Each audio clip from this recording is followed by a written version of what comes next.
I welcome you back to the channel. So today we will discuss a very important topic that every one of you keep asking कि when they should start practicing MCQ करना है तो कहाँ से करना है, किस तरीके से करना है, चैप्टर वाइज करना है या सब्जेक्ट वाइज करना है.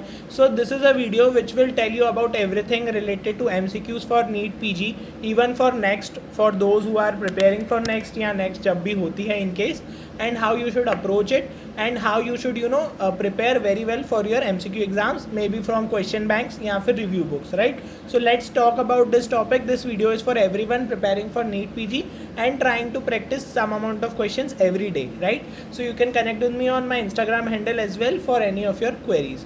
Now let's begin with the video. So now whenever we talk about NEET PG preparation as such, so there is no fixed bar for the student. One can even start in the first year. Most of the students will start in second, third year, final year mein everyone will become serious, and then maybe in intern is when you are finally preparing for that exam.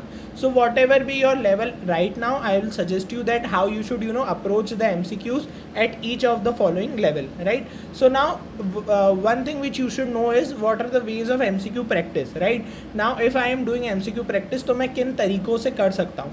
One way is antegrade and one way is retrograde. तो antegrade का मतलब क्या है कि जो हम conventionally NEET के time से एनसीईआरटी के टाइम से करते आ रहे हैं कि आपने एक चैप्टर पढ़ा, you will solve the MCQs of that particular chapter and then maybe you can add on some points and ऐसे करके आप उसके एमसीक्यूज को आप समझते हो. या तो समथिंग से आपने कोई यूनिट करा, जैसे अपर लिम्ब आपने एनाटमी से पढ़ा और उसके बाद you are solving its question. So this is something which is known as antegrade manner, right? Now antegrade manner is something which is although a very good manner, but this is mainly for prof wise. Like अभी आप first year में हैं, आप start कर रहे हैं, आप second year में आपको बस अभी नेक्रोसिस पढ़ा है, तो अभी ऑब्वियसली आपको आप पूरा MCQ क्वेश्चन बैंक नहीं लगा सकते, ठीक है? तो फॉर प्रोफ वाइज या जब आप नीचे के लेवल्स पे हैं तब it is suitable to go for antegrade manner. और इसमें what I would suggest is कि जो कोचिंग के क्वेश्चन बैंक्स रहते हैं, राइट, जो भी कोचिंग आप पढ़ते हो उसका क्वेश्चन बैंक जो है उससे बेटर इस केस में रिव्यू बुक्स रहेगा. ओके, आज की तारीख में review books have gone out of fashion because review books में क्या है कि थोड़ा अपग्रेड नहीं हो पाती है, अपडेट्स नहीं आ पाती हैं, कुछ क्वेश्चन कॉन्ट्रोवर्शियल होते हैं. But I will suggest you some review books which are very very good, they are authentic as well and you can use them before the coaching question bank. Because coaching question bank में क्या होगा कि आपको सिर्फ brachial plexus पे 50 question नहीं मिलेंगे, उसमें आपको अपर लिम्ब पे 100 क्वेश्चन मिल जाएंगे, लेकिन सिर्फ ब्रेकियल प्लेक्सस पे नहीं मिलेंगे. अब अभी आपका पूरा यूनिट नहीं हुआ है या पूरा आपका प्रॉफ नहीं हुआ है तो it is not possible for you, है ना? तो आप फिर अभी आपका वो एक तरीका छूट जाएगा, राइट? तो let's understand some of the review books. तो रिव्यू बुक्स फर्स्ट ईयर के लिए है एनाटमी, फिजियोलॉजी, बायोकेम. ये तीनों रिव्यू बुक्स तीनों एजुकेटर्स की हैं जो कि आज की तारीख में अलग अलग प्लेटफॉर्म्स पे पढ़ाते हैं. तो डॉक्टर राजेश कौशल सर की anatomy, physiology doctor Krishna Kumar sir की and biochemistry by doctor Rebecca James ma'am. तो मैं सारी लिंक जो है डिस्क्रिप्शन में I put it up. Second year की बुक्स अगेन सभी आज की तारीख में एजुकेटर्स हैं, doctor Sparsh Gupta sir, doctor Devesh Mishra sir, GRG sir और डॉक्टर रंजन पटेल सर की फार्मा भी one and the same thing, and then Apurva Shastri sir and this is your microbiology and then review of forensic medicine. So these are the books which you can use for first and second year review books. Then there are again third year review books जो कि Manisha Buddhiraja ma'am की ENT होती है, PSM में विवेक Jain sir की है, ophthalmology में उत्सव बंसल सर की है, right? And then there are again fourth year MBBS की रिव्यू बुक्स हैं जो कि सारे जो हैं अभी एजुकेटर्स हैं उन्हीं की रिव्यू बुक्स हैं एंड काफ़ी सॉर्ट ऑफ ऑथेंटिकेटेड है और थोड़ी सी अपडेट होती रहती है, right? So this is what you can use if you are a particular level. So if right now I am suppose in say whatever third year second year, so as a student what I would think is कि अभी चलो मैंने necrosis करा तो मुझे review book से necrosis के 50 question मिले तो I can solve it, right? So this is one way of solving question. Now how to solve, when to solve, I will tell you now. Okay, so before we begin with the video, I want to tell you about a very important opportunity for everyone. This is regarding Unacademy NEET PG 2020-22 All India mock test, right? So this is something which is very important for those who are preparing for NEET PG of May 2022. But I would suggest everyone to give it a chance. If you are in second year, third year, suppose आपको physiology आता है, pathology आता है, नहीं भी आता है तो आप क्या करो, आप लॉग इन करो, क्वेश्चन अटेम्प्ट करने की कोशिश करो, है ना? Those who will give the test will give live rank predictions, they will get the video solution of all the questions, right? So suppose उस टेस्ट में फिजियोलॉजी के 20 क्वेश्चन थे, राइट। आपको बस फिजियोलॉजी बनता है, आपको फर्स्ट ईयर के तीनों सब्जेक्ट थोड़ा थोड़ा आइडिया है, आपको चेक करना है आपको बनता है कि नहीं, right.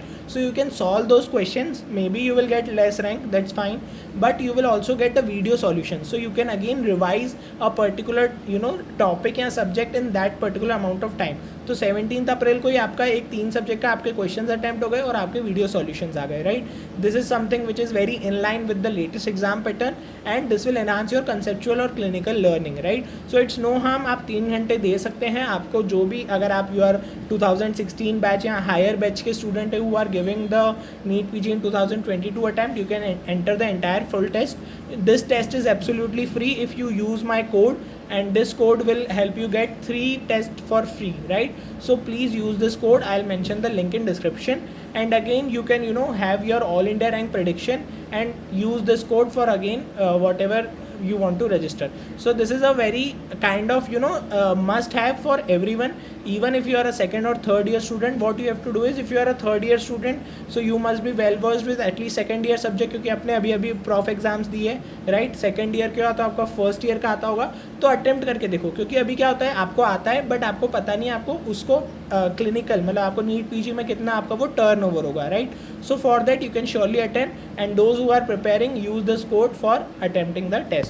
So now let's proceed with the MCQ practice वाला pattern. So MCQ practice में I have told you one pattern is anti-grade pattern, right? Now the second pattern is retrograde pattern, जो मैंने again इस type में बताया. Now what is this pattern? Basically this is something उल्टा, right? This is vice versa.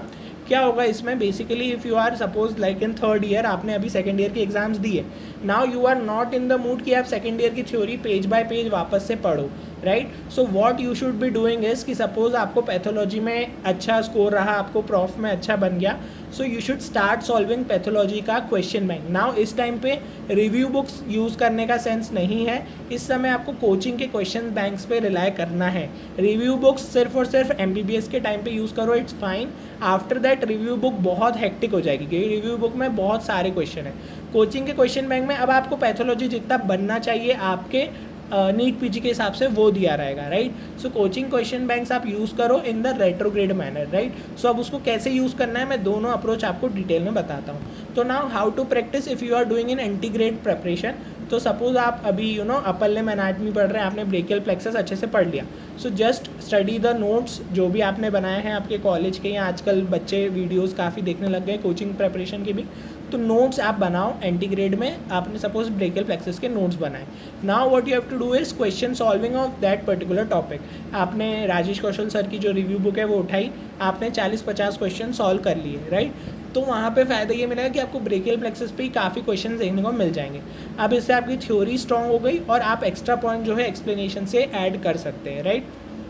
So now this is what I would advise कि जो question solving है वो आपने पहली रीडिंग करी आपके नोट से, उसके बाद ही आप क्वेश्चन सॉल्व कर लो, ठीक है.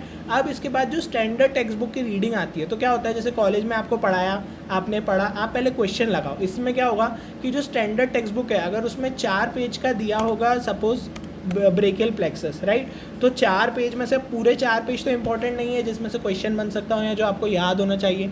तो जो आपकी ये रिव्यू बुक करेगी ना, ये वो 4 पेज के कंटेंट को 2 पेज में डिवाइड कर देगी जिसमें से क्वेश्चन बन सकता है, और आपको अब डिट्टो लाइन टू लाइन पता चल जाएगा कि अच्छा ब्रेकियल प्लेक्सस में यही क्वेश्चन आएगा. मतलब ज़्यादा से ज़्यादा क्या पूछेंगे, ये मसल किससे सप्लाई हो रही है, पैरालिसिस हो गया तो क्या होगा, क्लम्केज, अर्ब्स, यही सब, right. So this will make you well versed. तो पहले you should solve questions then go to standard text book reading, because ये आखिरी चीज़ है. अब इसके बाद आपको कुछ करने की हिम्मत भी नहीं बचेगी, right. So you should focus on doing this chronology, और उसके बाद you have to revise obviously from notes, summary and explanation. Everything जो भी आपने अभी तक पढ़ा है, this is your single source. Single source का मतलब ये नहीं है कि सिर्फ नोट्स है, नोट्स भी हैं, आपकी टेक्स्ट बुक भी है, आपकी रिव्यू बुक भी है, बट एक से ज़्यादा नहीं है. ये नहीं कि मैं मार्केट में 4 रिव्यू बुक है तो चारों की चारों सॉल्व कर लूँ, नहीं.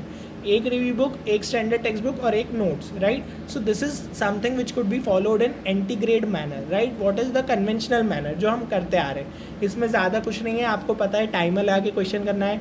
50 क्वेश्चन है तो देखो 50 क्वेश्चन करने में आपको 15-20 मिनट ज़्यादा लगेंगे, right. But what is more important is explanation. If you are not reading explanation of a particular question और उसमें जो एडिशनल पॉइंट है उसको आप एड ऑन नहीं कर पा रहे हो या याद नहीं रख पा रहे हो, तो there is no sense of solving the question, because notes तो आपको फाइनल एग्जाम में भी याद रहेंगे और उतना ही आपको तब भी बनेगा। तो जब तक आप अपनी गलतियों से नहीं सीखोगे, जब तक आप additional points, additional theories add on नहीं करोगे, you won't be learning what is needed, right. So you need to first of all focus कि आप भले आपका जो अटेम्प्टिंग वाला टाइम है वो कम हो, लेकिन आप एक्सप्लेनेशन को पढ़ने में काफ़ी समय देते हैं, ठीक है। This will genuinely take time, मतलब 50 क्वेश्चन करने में कई बार अगर आप कोचिंग के क्वेश्चन बैंक करोगे ना तो आप 5 मॉड्यूल से ज़्यादा नहीं कर पाते हो दिन का, right. On the similar note time लगेगा, but this will again change with respect to your speed और आपका ग्रास्प कितना अच्छा। अगर आपको कोई टॉपिक अच्छे से आता है तो वो टॉपिक आप जल्दी जल्दी पढ़ लोगे, और अगर आपको कम अच्छे से आता है तो it will take definitely some time. Then retrograde में यदि आपको प्रैक्टिस करना है तो रेट्रोग्रेड में what I would suggest you is कि सपोज आपने पैथोलॉजी का एग्जाम था, आपका पैथोलॉजी अच्छा गया, you know everything about pathology as of now, मतलब आपको इतना पता है कि नेक्रोसिस एपोप्टोसिस जनरल पैथ में दिया है, ये टॉपिक यहाँ दिया है, और थोड़ा थोड़ा उनके बारे में याद है। तो start solving the question and do colour coding. तो कलर कोडिंग का मतलब क्या है, अब यहाँ पे I have already told you कि आपको ये किससे करना है, क्वेश्चन बैंक से करना है, कोचिंग्स के, ठीक है। तो आप कोई भी क्वेश्चन बैंक उठाओगे तो आपको क्या करना है कि कलर कोड करना है। क्वेश्चन बैंक में जो भी क्वेश्चन दिया रहता है वो या तो नीट में पहले आ चुका होता है या आने की चांसेस है इस टॉपिक से। सो कलर कोड करो। एक तो मोस्ट आस्क्ड एरियाज, मतलब अगर नेक्रोसिस में क्या पूछ रहा है, एपोप्टोसिस में क्या पूछ रहा है, अब पूरा नियोप्लेजिया तो बहुत बड़ा टॉपिक है ना, तो उसमें से क्या पूछ रहा है, ट्यूमर मार्कर, तो हाईलाइट द ट्यूमर मार्कर्स, ठीक है। और वीक एरिया जो आपको बिल्कुल बन ही नहीं रहा, मतलब मेरे को याद ही नहीं आ रहा है कि सिस्टमिक में हाइपरट्रॉफिक ऑब्स्ट्रक्टिव कार्डियोमायोपैथी कहाँ थी, right. So this is your weak area. सो इसमें क्या होगा, बोरियत कम हो जाएगी। अब आप पैथोलॉजी का करने बैठे हैं, आपको बिल्कुल पता नहीं है कहाँ से क्या क्वेश्चन आ रहा है, you are just solving the question, you are checking out your weak areas and you are checking out the most asked areas. Now you have to read theory accordingly. Now this can be done with time. मतलब अभी 3rd year MBBS के student हैं, आपको final year भी पढ़ना है, आपको अगर हफ्ते का एक दिन भी फर्स्ट सेकंड ईयर थोड़ा थोड़ा रिवाइज करते हुए चलना है, जो कि आपको हेल्प करेगा। तो you can do this thing कि आप एक दिन पैथोलॉजी के क्वेश्चन कर लिए, अगले हफ्ते आप उन टॉपिक्स की थ्योरी पढ़ लो, right, and then keep revising the highlighted topics. So this is very important. Page to page pathology पढ़ने मत बैठना गाइज, काफ़ी टाइम वेस्ट होगा और जो आपको ऑलरेडी आता होगा उतना ही बनेगा। स्टार्ट डूइंग रेट्रोग्रेड मैनर, थोड़ा सा कंफर्ट जोन से बाहर है, but it shall definitely help you in the long run. So now how to choose question banks, right? So this is a very commonly asked question. Unacademy का question bank है, marrow का है, dams का है, प्रेपलेटर का है, भाटिया का है, किसका क्वेश्चन बैंक करें। पहली चीज़ तो वीडियोज़ का है, तो videos I will tell you later. Question bank के लिए आप क्या करो कि अगर जो माई पर्सनल, तो मैं बता सकता हूँ आपको कि मैं किसका यूज़ करता हूँ, but I think what will help you more is कि try solving 1 unit from all the sources, right. मतलब ऑल द सोर्सेज नहीं भी तो जो भी आपके पास ऑप्शन है या आपको कन्फ्यूजन है, फ्री मॉड्यूल्स आपको हर जगह मिल जाएंगे, राइट। तो अब आपको क्या समझना है कि जैसे मैं बोल रहा हूँ कि अनअकैडमी हो गया या डैम्स का क्वेश्चन बैंक हो गया, इन क्वेश्चन बैंक में क्वांटिटी बहुत ज़्यादा है, मतलब 20,000 25,000 क्वेश्चन है ओवरऑल, राइट। बट इसका फ़ायदा क्या है, इसका फ़ायदा ये है कि जो 1 लाइनर क्वेश्चन होते हैं ना, जिसमें बस सीधा सीधा आया कि you know apoptosis is mediated by this particular gene dash, है ना, तो अभी बहुत बेसिक सा क्वेश्चन है।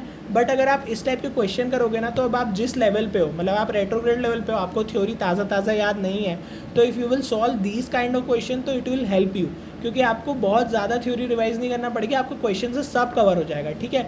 वेयर एज यदि आप ऐसे क्वेश्चन बैंक देखोगे जिसमें क्वेश्चन सपोज कम है, जैसे suppose if you are talking about प्रेपलेटर मैरो, उनमें क्या है कि थोड़ा क्वेश्चन क्वांटिटी हल्की सी कम है, right. So they are more focused on कि वो पूरा कवर कर ले, एक ही क्वेश्चन में थोड़ा ज़्यादा कंटेंट डिराइव दे, तो that is also fine, but that will again you know consume your energy more, because अगर आपको अभी अच्छे से नहीं बनता है तो आप पहले में ही गिव अप करना शुरू कर दोगे कि अरे यार बहुत टफ है, right. So carrying on with an easy question bank can be good in the first step, then gradually उधर भी tough question मिलेंगे आपको, and then if you are someone who are having different set of question bank, then you can use that also. And then one thing you need to realize is relatable for exams, right now you might not be focusing on INI-CET मतलब AIIMS वाला जो जिपमर वाला PG होता है, उसमें थोड़े से question अलग लेवल के होते हैं, अलग पैटर्न होता है, वेयर इज नीट PG में काइंड ऑफ 1 लाइनर है, लेकिन आजकल क्लिनिकल सिनारियो बढ़ रहे हैं, right. So you need to understand कि जो भी आप क्वेश्चन बैंक कर रहे हो वो क्या आपके एग्जाम से रिलेट कर रहा है। अब रिव्यू बुक जो पुराने आप उठाओगे तो बिल्कुल उनका पैटर्न ही अलग है, वो मोस्ट कॉमन चीज़ें ही पूछते रहते हैं, right. So you need to understand that what is relatable for your exam.